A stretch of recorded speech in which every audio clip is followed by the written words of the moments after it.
It's really simple. We just want to be in the Sun Belt Conference title game at the very least. We want to win the Sun Belt title at the most. And beyond our expectations, we want to make the college playoff. Now, I know the last two, some people that are not necessarily Georgia Southern fans are probably going to hate a little bit. I get it. It is what it is. But with Georgia Southern from a FCS powerhouse that was built on bringing trophies back to Paulson, we wanted nothing less when Coach Clay Helton got here. Now, can those things change? Absolutely. I think Coach Clay Helton can bring some form of hardware back to Statesboro. But the way things have gone on for the past few years, and definitely in the first game of the season, we're starting to look at this a little sideways like, all right, what is really happening? I mean, 4 years in, and we still see the same stuff from year two. So we as a fan base, people who make content about this team, people who just want to see this team win and just want to see their favorite team that's in the south part of Georgia do great and do right, it's just not happening with Coach Clay Helton. And I think this is something that needs to be addressed ASAP. Now, does this mean that he should be fired or anything? No, I don't think he should be fired. It's a lot of complications with that. And I do have a little bit of faith left in what he can do. And I think he can turn this around by the end of the season. He has an opportunity to. So, like I said, with him having, the rest of the Sun Belt to play with or play against going into the rest of the season, I believe we should be in the Sun Belt title game. Nothing less. Anything less than that, I think we need to have a serious conversation of having another coach, because you were one game away last season and we saw the growth from the years prior as far as the win column. But the main problem with this is, the team's identity still looks the same. There's no progression to where the identity is getting more polished or the identity is getting more, concrete, where we know exactly what we are. It seems like we're on a treadmill seeing what we are right now. Same old thing. Offense looks okay. Defense is a liability. Then you get sometimes when the offense isn't okay and the defense is still a liability. It's like there's not much that we are it's not much that we're getting out of this at this point. So really, expectations is very simple. You get us to the Sun Belt title game. We at least win the title game. And at the most, we get to a college playoff. Now, the last one, like I said, it may feel like it's far-fetched, but that's what we want. And I don't think that's not far-fetched at all as far as our expectations. You was brought here from a Pac-10 conference in a very prestigious school, and we know you have the pedigree to win football games. As even keeled and as mediocre as it looks on paper, you're capable of making things happen in a group of five. We saw you do some things that was really, fun to watch. But it just seems like we've seen this song and dance before.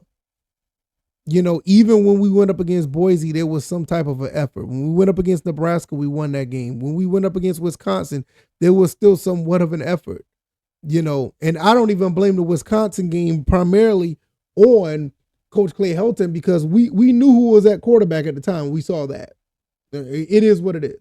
Now, I would blame Coach Clay Helton being stubborn and keeping him in the game, but okay, fine. I'll give you that. But those games were very winnable.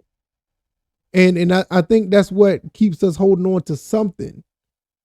But I get it. This next game coming up against USC, that's going to be something that we're going to probably end up writing off after what we've seen against Fresno. All right, it is what it is. We'll take the loss. Let's just get out of that game healthy. But Jacksonville State, Maine, and everybody else beyond that, we need to be trying to win those games handily. The JMU game, I'll give you that. That may be a little bit tough going up there to play them, but it's winnable. All the games after USC is winnable. So the expectations at this point is, look, me personally, I want you to have nine wins. 9 wins. I'm going to give you 9.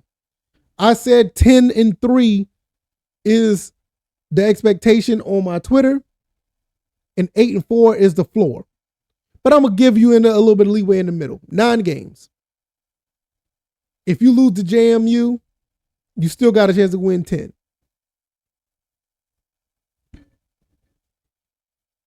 So that's basically what I'm gonna leave it at that. Y'all let me know what y'all think about that. And I want to talk about this here. Michael Penix is the starter for the Atlanta Falcons, and he's been named one of the captains of the team. Now, this is what I think about this. I think this is really cool. I really do. You want your young quarterback to have that leadership and that leadership responsibility, especially if you think he can handle it. And I think this is going to help with his growth. Now, I think he's already has that leadership quality. You got to understand he's been playing. He played at Washington. He's been a leader at Indiana, even though he was injured. You know, everybody raves about how, you know, top level that he is when it comes to leadership and everything.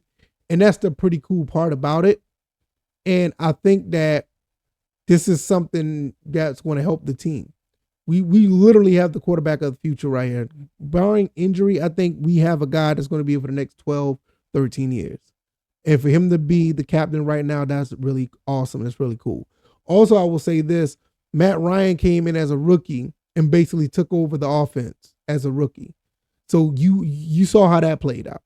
You know, we literally was like 3/4 of a way. Yeah, I'm not going to, you know what I mean. We were 3/4 of a way from you know what. But the leadership qualities was there. So with Michael Penix and this young team that we got, and with some veterans over here that can play ball as well, I think we got a pretty even kill team. The only issue that I have right now is that that right tackle Elijah Wilkerson will be the starter, and we'll see how that plays out. But other than that, this is what we're dealing with. Coach Clay Helton, you got 9 wins. You got 8 last year. I want to see 9.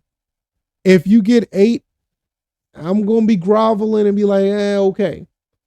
But you got 9 wins. And I want to see you in the Sun Belt title game. Michael Penix.